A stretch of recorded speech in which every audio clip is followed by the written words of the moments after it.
মনে রাখবেন, আগামী দিন আমরা ডানকুনি থেকে বাঁকুড়া হয়ে, বড়জোড়া হয়ে, পানাগড় হয়ে আমরা একেবারে রঘুনাথপুর পর্যন্ত 72,000 কোটি টাকা বিনিয়োগ করছি ইন্ডাস্ট্রিয়াল করিডোরের জন্য।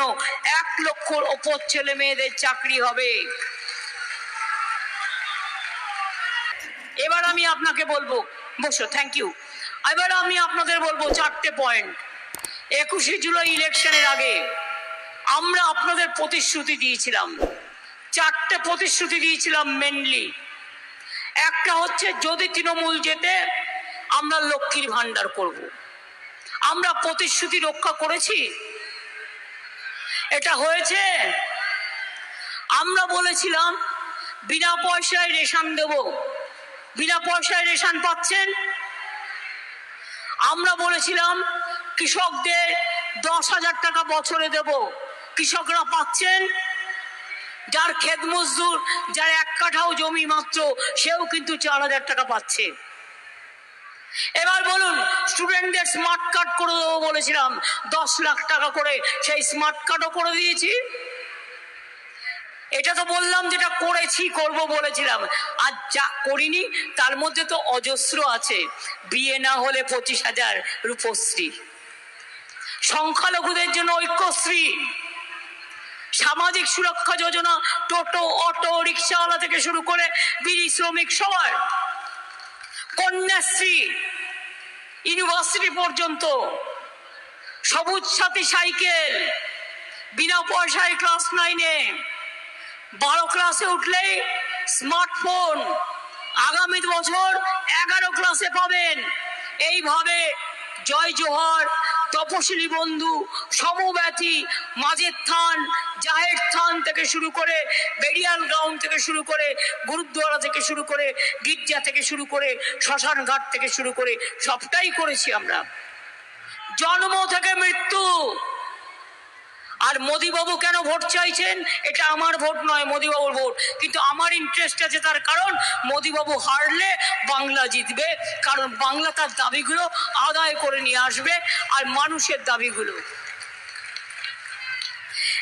একটা সিট খুব গুরুত্বপূর্ণ, মনে রাখবেন। তবে এবার কিন্তু মোদিবাবুরা জিতছে না। কদিন আগে বাজারে শেয়ারে ধস নামলো। এবার অমিত শাহ বলছেন, বলতে পারেন না, मॉडल कोड ऑफ कंडक्ट থাকাকালীন, शेयर में आप लोग इन्वेस्ट कीजिए, नहीं तो बाद में नहीं मिलेगा। তুমি বল কে ইলেকশন হচ্ছে, হারছো, আর শেয়ার বাজারে টাকা দিতে বলছো। শেয়ার বাজারে টাকা বলবার অধিকার তোমার নেই, তুমি কোড অফ কন্ডাক্ট ভায়োলেট করেছো। মোদি গ্যারেন্টি অর্থাৎ 420। এবার কি বললো? বললো বছরে 2 কোটি ছেলে করে চাকরি দেবো, ছেলে মেয়ে। তাহলে বছরে 2 কোটি হলে, এটা আবার আগের বার বললো 5 বছর আগে 10 কোটি ছেলে মেয়ের চাকরি হতো। একটা ছেলে মেয়ের চাকরি হয়েছে।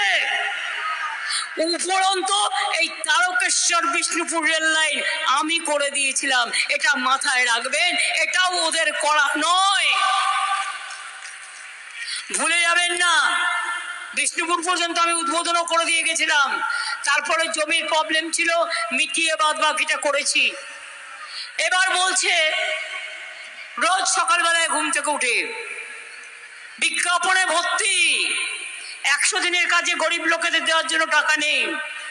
বলছে আপনাদের সব বিনা পয়সায় গ্যাস দিচ্ছি। বিনা পয়সায় গ্যাস দিচ্ছে, বিনা পয়সায় গ্যাস দিচ্ছে। বিনা পয়সায় গ্যাস পেয়েছেন? আরে আপনাদের গলার এত জোর, আমি একা একা চিৎকার করে যাচ্ছি। বিনা পয়সায় গ্যাস পেয়েছেন? তাহলে এত মিথ্যে বলে যে সে তো গ্যাস বেলুনের থেকেও বড় গ্যাস। বলছে বিনা পয়সায় বিদ্যুৎ, বিনা পয়সায় বিদ্যুৎ পেয়েছেন? তাহলে কেন বলছি অ্যাডভার্টাইজমেন্ট দিয়ে বিনা পয়সায় বিদ্যুৎ দেবো? তার মানে ওদের গ্যারেন্টি একেবারে 420, ওদের গ্যারেন্টির কোনো দাম নেই। বলছে 70 বছর বয়সের পরে আমি চিকিৎসা করে দেবো। আমি বলি তোমার দরকার নেই গুরুদেব, আমাদের স্বাস্থ্যসাথী আছে, আমার বয়স্ক লোকেরা ট্রিটমেন্ট আমরাই করে দেবো, তোমাকে এই দয়াটা আর করতে হবে না, আমরা অলরেডি করে দিয়েছি। এবার আমার নামে একটা মেয়ে জোগাড় করেছে ছদ্মনাম, গিয়ে বলছে চল বিজেপিকে ভোটটা দিয়ে আসি। জলটা তো উনি দিলেন, উনি ছাই দিলেন। গ্রামে গঞ্জে আগে বলতো মাটির ঘরে আখার ছাই, বল ছাই দিলেন, জলটাও আমরা করে দিয়েছি, উনি মিথ্যে কথা বলছেন, বাদবাকিটাও করে দেবো। জমি দিচ্ছে কারা? আমরা, রাজ্য সরকার। পাইপ বসাচ্ছে কারা? রাজ্য সরকার। মেনটেনেন্স করছে কারা? রাজ্য সরকার। আর দালালি করবে ওরা। এর কোনো গ্যারেন্টি হয়? যিনি দেশটাকে ভেঙে টুকরো টুকরো করে দিয়েছে। আজকে মনে রাখবেন, মোদি যদি আবার যেতে এনআরসি করে আপনাদের বাতিল করে দেবে, ক্যাশ সবাইকে বাদ দিয়ে দেবে,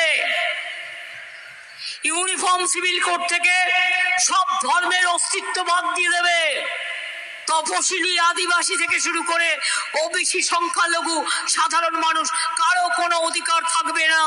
মিথ্যে কথা বলছে। ওই যে মতুয়াদের ছবি দেখাচ্ছে, ওটা মতুয়াদের ছবি নয়, বানানো ছবি। ছবি তৈরি করে সাজিয়ে বিজ্ঞাপন দিচ্ছে। এদের মতো মিথ্যেবাদী দেশে জোটা ভার। তাই মনে রাখবেন, ওরা যদি আবার ক্ষমতায় আসে সংবিধানটা ভেঙে দেবে, আর কোনোদিন দেশে নির্বাচন হবে না। এটাই ভারতবর্ষের শেষ নির্বাচন হয়ে যাবে, মানুষের আর কোনো অধিকার থাকবে না। তাই বলি, খেলা হবে, খেলা হবে, খেলা হবে, মা বোনেরা খেলা হবে, ভাই বোনেরা খেলা হবে, লক্ষ্মীর ভান্ডার খেলা হবে, তপশিলীরা খেলা হবে, জয় জোয়ার খেলা হবে, কৃষক বন্ধুরা খেলা হবে, সমাজ বন্ধুরা খেলা হবে, সংখ্যালঘুরা খেলা হবে, ছাত্র যৌবন খেলা হবে, শিল্পীরা খেলা হবে। ঠিক তো? 100 দিনের কাজের টাকা দেয় না, বড় বড় কথা। আমি দিয়ে দিয়েছি এবং বলছি আপনাদের, আমরা কর্মশ্রী চালু করে দিয়েছি। জব কার্ড হোল্ডাররা 50 দিনের কাজ আপনারা পাবেন। আর যদি ইন্ডিয়া জোট ক্ষমতায় আসে, আমরা 100 দিনের কাজ চালু করব, এনআরসি বাতিল করব, আমরা ক্যাব বাতিল করব, আমরা ইউনিফর্ম সিভিল কোড বাতিল করব। আর আমাদের সরকার তো স্বাস্থ্যসাথী দিচ্ছেই, বিনা পয়সায় রেশন দিচ্ছেই, লক্ষ্মীর ভান্ডার চলছেই, এগুলো চলবেই। লক্ষ্মীর ভান্ডার জেনে রাখুন, যখন প্রথম করা হয়েছিল অনেক জায়গায় বলছে পরিবার প্রতি একজন, কিন্তু আমরা পরিবারের প্রত্যেক মাকে করে দিই, বোনকে করে দিই। এটা হচ্ছে তফাৎ। আর 2 হচ্ছে, মনে রাখবেন, আগে আমরা ঠিক করেছিলাম 60 বছর পর্যন্ত করব, কিন্তু পরে ভাবলাম 60 বছর তো সবে শুরু, জীবনটাই শেষ হয়ে যায়, কে দেখবে তখন? আর কেউ দেখার থাকবে না। তাই যতদিন বেঁচে থাকবেন ততদিন লক্ষ্মীর ভান্ডার পাবেন, যতদিন বেঁচে থাকবেন ততদিন লক্ষ্মীর ভান্ডার পাবেন, যতদিন বেঁচে থাকবেন স্বাস্থ্যসাথী পাবেন, যতদিন বেঁচে থাকবেন বিনা পয়সায় রেশন পাবেন, মেয়েরা শিক্ষা স্বাস্থ্য থেকে শুরু করে সব কিছু পাবেন।